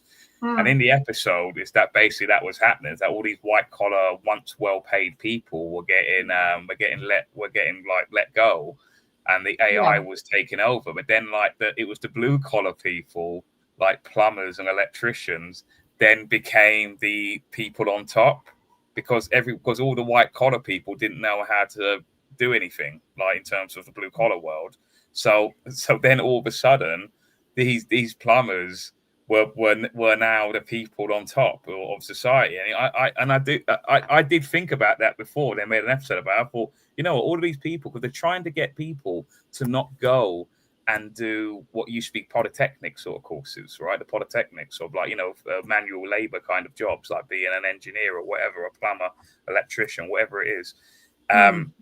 They've stopped people. They want everyone to go to university now, even people who are not academically minded at all. Everyone now goes to uni. I hear people all the time saying, "Oh, my daughter's going to uni, my son's going to uni," and as if it's some kind of big thing. And I'm like, so what? Everyone goes to uni now. It's not important. It's not a special thing anymore. So right? you've got and I say to people, I bet there's even people in the chat who have sent their kids to uni of late. Yeah, I would never ever send my kids to uni now. Because my son hasn't gone, and I went, Good. but he hasn't gone to university. And this is going to sound mad, because I was a teacher for 25 years, and I actually worked in a university as well.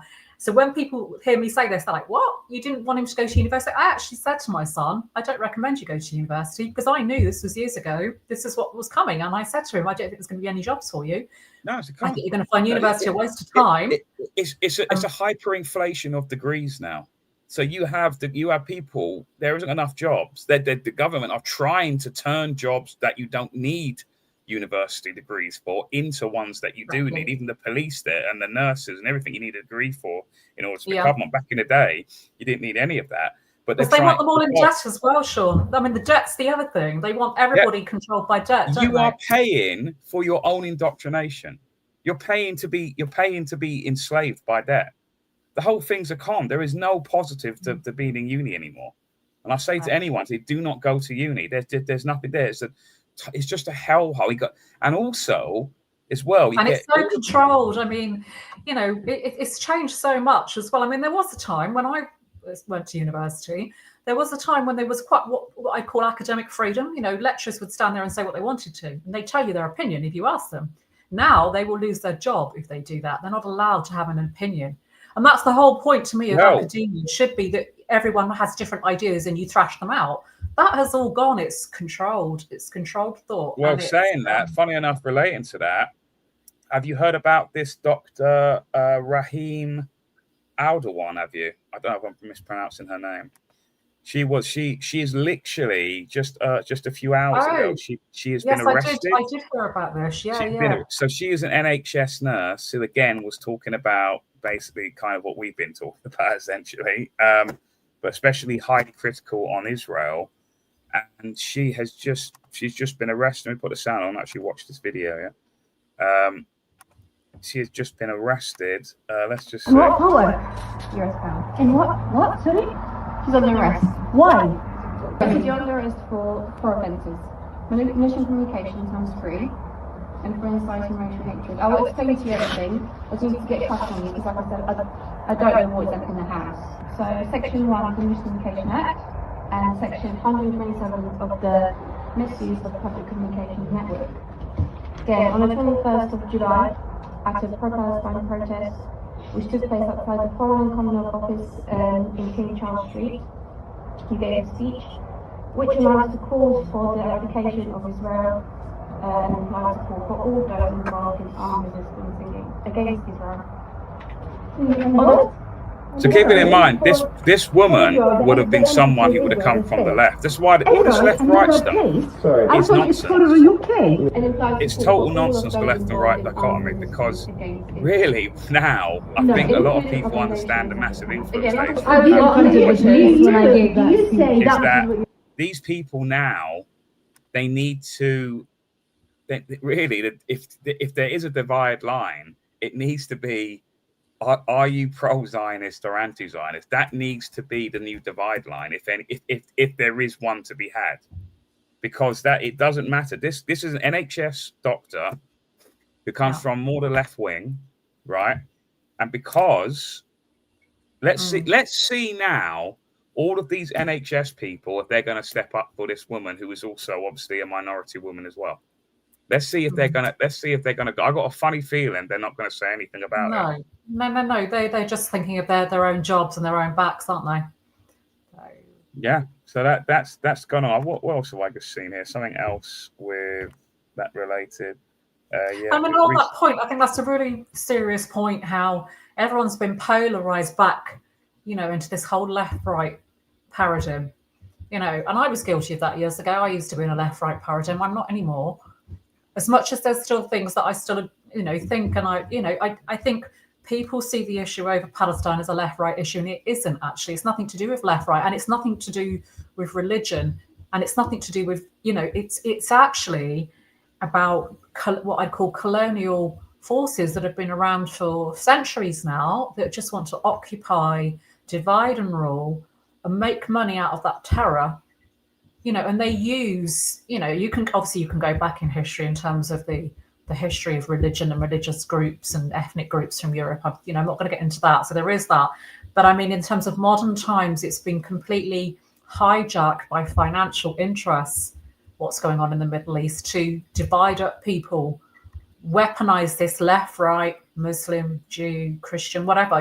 It's all been, even Hindus, all these groups against each other. We've all been divided up while they're literally laughing all the way to the bank out of torture and genocide. I mean, it's absolutely horrific. And what we have to understand, let's forget about the religion, forget about the fact that they, they're Arab or they're Muslim. It's like these people are the same people. This technocracy that's kicking in this country is the same banks, the same corporations, the same people that are behind that in Palestine. And this is what they're doing to us. It's just that we're a lot further down the road away from it at the moment. Yeah. I'm just seeing this. I'm just seeing this here. Amazon will replace 600,000 people with robots. Documents reportedly show that Amazon's robotics team is working towards automating 75% of the company's entire operation and expects to ditch 160,000 US roles that would otherwise be needed by 2027. I mean, the thing is, I know loads of people who buy from Amazon. I've never once bought anything from Amazon ever. I don't get it. I don't get why people use it. They know that it's Jeff Bezos. They know this, but I know people that continuously buy from thing. If you keep, you keep buying from it. What do you know what I mean? Instead of because obviously that's all done. It's the same thing as what we've talked about with the digital ID, isn't it? And everything digital, it's often cheaper, it's quicker. I mean, if you do anything through Royal Mail now, it takes forever, doesn't it, to get anything in the post? I mean, I don't even get post much anymore through Royal Mail. I don't know, my post seems to go missing all the time. I don't know what happens to it. I think it's deliberately, Royal Mail has been deliberately run down so that people start moving over to things like Amazon. I wouldn't mind betting actually that it'll be taken over. I wouldn't be surprised if it gets taken over by Amazon actually. Do you know what? That's actually a very good theory actually. Yeah, that would make a lot of sense if they did that. Yeah. So the network would already be there. Debbie, listen, look, I'm going to let you go. You've been on for, I think, over an hour, which is great. Yeah, well, we've talked about loads and it's been very interesting. And I thank you for letting me come on. And I hope people can please do come to Cardiff and Gloucester next week, the 25th of October, 1st of November in Gloucester, because this is really going to be about to get as many of you out there leafleting and talking to people in a really positive way. And for those of you that did come out in lockdown and do this, I can promise you're not going to get that. It's going to be a different response from the public, I think. I don't think it's going to be like that. It's going to be generally positive. So please come along. We've got some great speeches to get us started next week. And it's going to be a good day. I'm really looking forward to it. And there's more to come. I've got more planned. So, yeah. Good. Yeah, so that's Cardiff this Saturday. Where's that, on Queen Street, is it? Yeah, it's by the castle. There's like a road and you've got the castle and it's the main shopping street and it's by the statue there. Right. Cool. At the end of the Brilliant. And shopping obviously street. the following week then is the Gloucester one at the Cross. Okay. Yeah. Cool. All right, then, Debbie. Well, cheers for coming on. Thank you so Keep much. keep up the good work, and I'll see you no doubt at some other kind of event. Thank you so much. Yeah, I'm sure I'll catch up soon. Yeah. Okay. Take Thanks, care, Sean. Debbie. See you later. Okay, Take care. See you. bye. Bye. That was Debbie Hicks there, guys. Protester, activist. Yeah, just really hard-working young lady. Yeah, I just saw the comments there. I'll tell you what, let's see what to do with that arrest. Funny enough, because obviously I work also with UNN, Unity News Network, and this lady who's just been arrested, she was literally on the show last week. So let's see what's happened. So this guy, Ben Owine, I remember he got sacked from a Waitrose job for saying something. I can't remember what it was about, though. This guy lost his job at Waitrose, launched a massive crowdfund over it, now cheering on people being arrested. That's quite ironic, isn't it? He's a massive Zio shoe, of course. Let's see what David Clues has to say. No one should be cheering on the British security state arresting anyone for comments on social media. This will, they will use this to come after everyone eventually. Doesn't matter if it's Zionism, Islam, mass immigration. They want everyone silenced. Don't be a stooge for the regime. Let's see what he has to say. Once I put my sound. What's going on? Oh, it is on. Cool. David Clues here. I just thought I'd make this video to explain my thinking after the arrest of Dr. Aladwan. Now, look, clearly, you might not like her views, you might not like her, and you know what? That's perfectly fine. I don't agree with much of what she says, but anytime you empower the British state to arrest people for saying things on social media, you're putting another nail in your coffin, and this is the thing people don't realise. If you go on all day about Islam, and you're going on about immigration, they will come after you as well, all right? You're not the good person, according to the state. You're also a bad person. You just talk about something different. And this is the problem with the Free Speech Union, with all these people. It is anti-Zionist, they will not touch it, because that's who funds them, and that's who supports them. So it's really very simple. I don't support the arrest of anyone for saying things on social media. Clearly, if people do certain things or certain actions that are criminal, which is, you know, physical or anything like that, that's very different. But we need a situation where we have it in, like, America, which is your speech is covered by the First Amendment. If we don't have that, then they'll just arrest you eventually. So get your head out your backside and just think, if you're cheering on people being arrested today, just for posting stuff on social media, you'll be next. And just think about that. Do you know what? I've seen Alphabet Cat's their thing. Now, this will be interesting because I think, what's her name? The woman that's just been arrested. The Free Speech Union, obviously run by Lord Young of Acton, he obviously calls his organisation the Free Speech Union. He's totally for free speech. Now, I specifically remember when there was a woman called what was her name? Tara Ahmed, who said something quite fiery in a Facebook comment. And she was arrested for it, and she was actually given a custodial prison sentence for at least a year, I think it was, which she asked Toby Young's Free Speech Union to defend her, because obviously I think at the time she was maybe suckered into thinking that someone like Toby Young could be trusted, and calling themselves the Free Speech Union would defend her. Toby Young turned around and said, "We don't defend hate speech." This is the guy who has an organization called the Free Speech Union. So really, Toby Young doesn't actually believe in free speech, because a person who is an advocate of free speech would automatically recognize that there is no such thing as hate speech. That is a made-up term. That is a made-up government term to stop people from speaking freely, hence free speech. But it would be interesting to ask if people were to at the Free Speech Union on Twitter and Toby Young and say, "You're going to defend this woman?" Be interesting to see his response, because obviously when that happened, it was when the Free Speech Union started, so we didn't have much clout back in the day. Speaking, comment on the wall. What was the comment about? Has Tommy kissed the wall yet? I tell you who has kissed the wall. So out of these individuals here who are all currently in Israel, Ricky Doolan, who I don't know too much, but I do remember I've seen him on the stage there at the Tommy the Musical, we'll call it, Greg Romford's creation. Ricky Doolan has kissed the wall.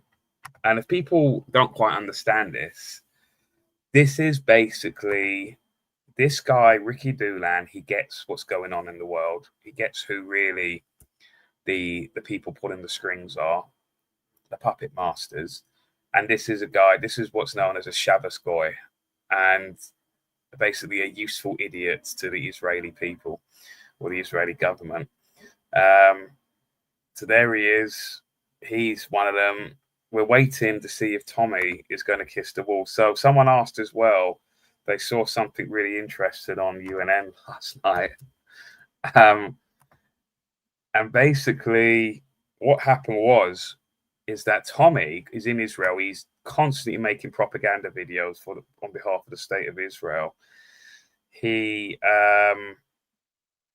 was basically chastised kind of not live on air, but in this recording by what is the equivalent of the Speaker of the House in the Israeli parliament.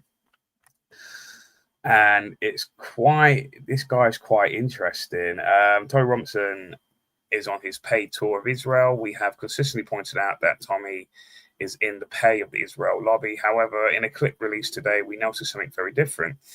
In this pre-scripted interview with the Knesset, the Parliament Speaker, Admir Ohana, Robinson goes too early to a book where the word Jew is written 6 million times.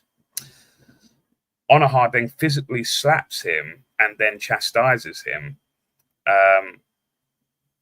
Ohana, I'm going to say, is an open homosexual with 2 adopted children through surrogacy. Robinson clearly will know that and likely not like it. Onar then reminds him that as a people, they never forget.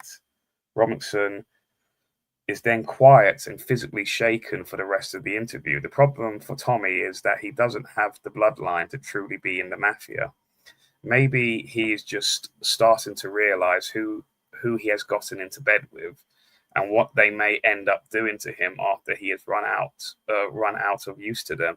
Now, if people have ever seen the film Goodfellas, who was it? What was his name? Joe Pesci's character. He wasn't Italian, so he could never be a made man. So the Italian mafia would just, no matter what he did for the mafia, they would still see him as not one of them, right? And obviously, if you've seen the film, Goodfellas, if you've seen the film, basically he gets just killed off because he killed a made man, an actual Italian guy. And that was the whole thing why he got whacked off in the end. I mean, look at that. I mean, the guy physically, you'll see in the I'm going to play the whole David thing. It is actually really funny. Greg Romford, you're going to like this. He's quite shaken after like a scorned puppy when the master chastises the puppy. Here's the full clip. Have a watch. That's what. So please do keep in mind the book that this guy is referring to. So apparently there is a book that this guy keeps in his office and a lot of other Israeli officials. And the book consists of only one word written 6 million times. It's a very big book. And that one word is Jew. It says Jew 6 million times in this book that this Israeli official considers the most important book in his entire library. When you really think about the mentality of that someone has a book like that and how they never forget, that is very worrying kind of a mindset that this individual and many others in Israel have. You could arguably say it's borderline psychotic that they would have a book like that. A book with only one word in it written 6 million times. That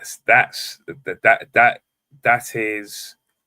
Hey, do you think maybe we should move on from this particular issue? No, let's just watch this, and then we'll listen to David Clear's commentary on it, which is actually really hilarious. Right, let's listen in. Will your leadership maintain the European, the Judeo-Christian values and the Western way of life that Europe enjoyed for so many years and the freedoms that we share?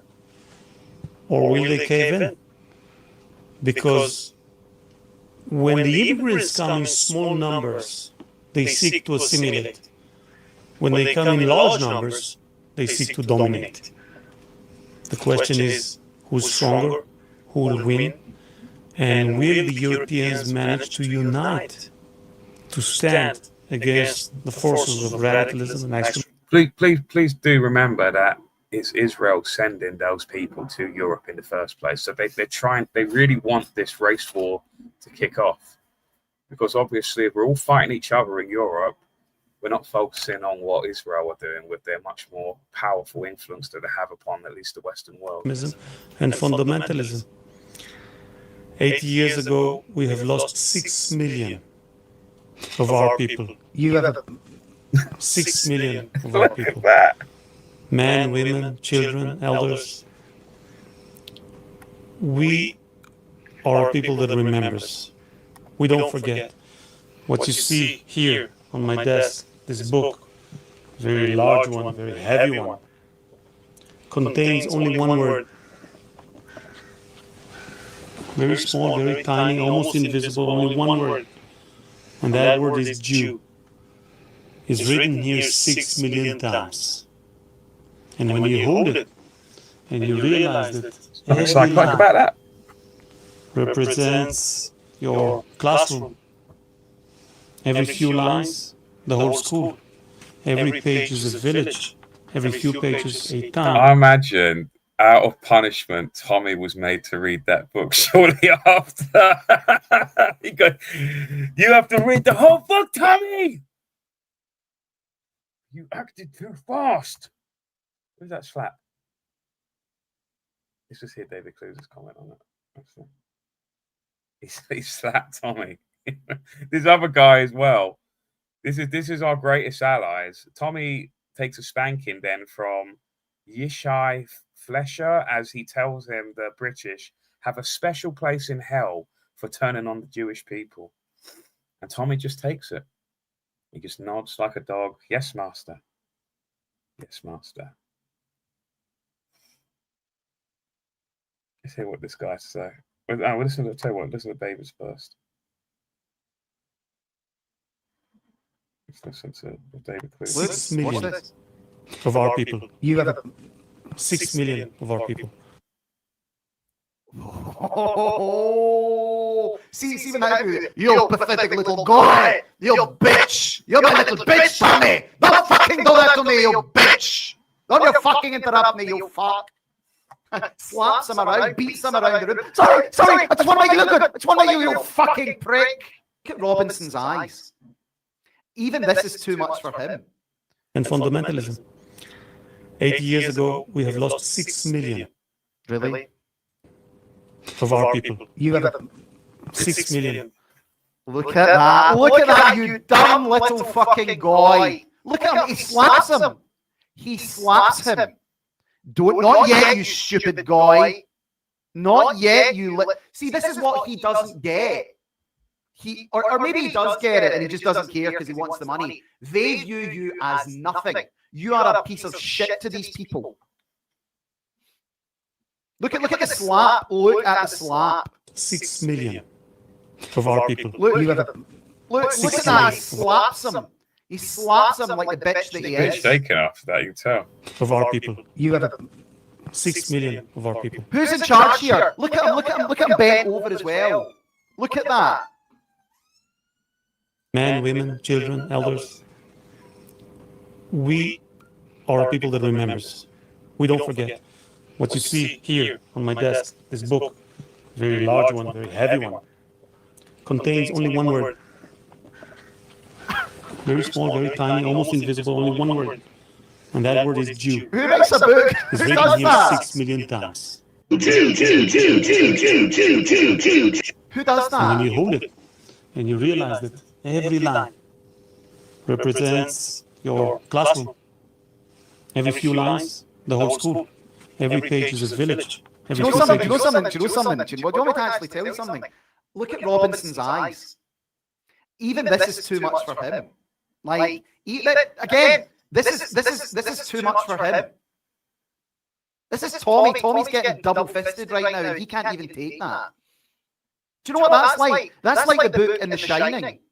You know, all work and no play makes Jack a dull boy. Who would do that? What sort of psycho would write something like that? What sort of psychopathic people would do that? Village, every few pages, a town. It is only then that you realize what we, the Jewish people, have lost during the Holocaust. Do you know what? Like when I heard that, right, that puts in. I watched the show last night. That puts in perspective so much about Israel's thinking. They're probably, a lot of the Israel citizens are probably indoctrinated by stuff like that all the time since they're born. And then it explains then why Mossad, who is attributed to a lot of the supposed terror attacks, well, it's terror attacks, but not from what people you think they're from. They're from probably Mossad and Israel. A lot of people believe that ultimately 9/11 was really Israel were behind, that 7/7 here in England. You've had like a lot of like even during the Falklands Wars, it was Israel that paid Argentina for weaponry. Do you know what I mean? It explains us so much about their mindset when you hear stuff like that. That's really worrying. That is the most important book in someone's library, and it's probably not just this is the Speaker of the House in the Israeli Parliament. It explains so much about their mindset, and it justifies everything they do. Then with things like that, really worrying kind of behavior. Let's listen to what they was. And what it is that we fight for, after this. in our one and only Jewish state. Look at him. He's been chastised. Look at his face. Look at his face. Look at him. He slapped him. He slapped him in public. To stand against the forces of radicalism and extremism and fundamentalism. 80 years ago, we have lost 6 million of our people. 6 million of our people. That's bad. Oh, see when I do it. You pathetic little guy. You bitch. You're my little bitch, Tommy. Don't fucking do that to me, you bitch.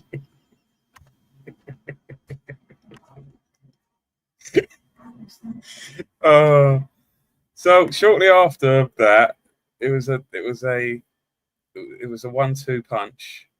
He then went on, whoever this guy is, apparently he is one of the mainstream, he's some sort of presenter in Israel. Again, another psycho, in my opinion, another nut job. The UK. And the thing is, like, people will go, oh, but Sean, what about Islam? What about all of these fundamental Islamic people? All of those people who are in your mind, like who you think about, the Islamic fundamentalists, none of those people are like heads, like they're not in official government positions. They're just random wackos on the streets. People like Abu Hamza and all that. They don't really have any high status in their own societies. The mindset of these people, they're all in government. People like Netanyahu, they all have this mindset. They're more dangerous because they're on these high positions, massive influence that they have upon the Western world. This is their mindset. This is why I say to people is that we are just dealing with a symptom. If you're just focusing purely on Islam, you're not focusing on the actual illness of, the actual problem. Because again, all of those Islamic people, they're coming from Arab lands that these guys are bombing. That's why I keep saying, if you support Tommy, if you support Israel, you support mass migration, because that's what they do. I'll show you in a minute what I mean by that. It's got a special place in my heart because on the one hand, they really helped give birth to the Jewish state in World War I. The Balfour Declaration, the San Remo Accords, the mandate for Jewish Palestine, the UK was at the forefront of that. And then they turned on us. Yeah, I was about to say that. They turned on us, man. And therefore they have a special place in hell for turning on the Jewish people. You were like doing this great thing. You were helping Israel be reborn after 2,000 years of exile. And it was, you know, it was a biblical value. It was also a defense for a UK value. But it all turned on us. Can we turn it back? Can we turn it back? The British government have just turned on Israel. But they've been turning on us for a long time. Yeah, but when we say they, it's the British government. So let's separate the people from the establishment. The establishment have turned. It's like when Britain has been helping Israel since its creation. If it wasn't for, like I said, if it wasn't for the British people, they wouldn't be in Israel in the first place. And we constantly help them in foreign aid and all sorts of things all the time. the American establishment were in power under Joe Biden, the American people didn't support that. The British public don't support what the British government have just done. If it was put to a democratic vote on whether the British public wished to recognise the state of Palestine, it would be a resounding no. It would be a resounding no. So the people haven't turned on Israel, the people haven't turned on Jews, the left-wing establishment have turned because they're appeasing their bloc vote and they're appeasing their future vote. No, that's not true, Tommy. I'm going to go shortly now, guys. I just want to see, this is what he said. Also, so like I said, all these people, they're currently in Israel. They're taking the shekel. There's Laura, what's her name? Lewis Perry or whatever her name is. Also kissing the wall or whatever. Yep, there she is there with the wall.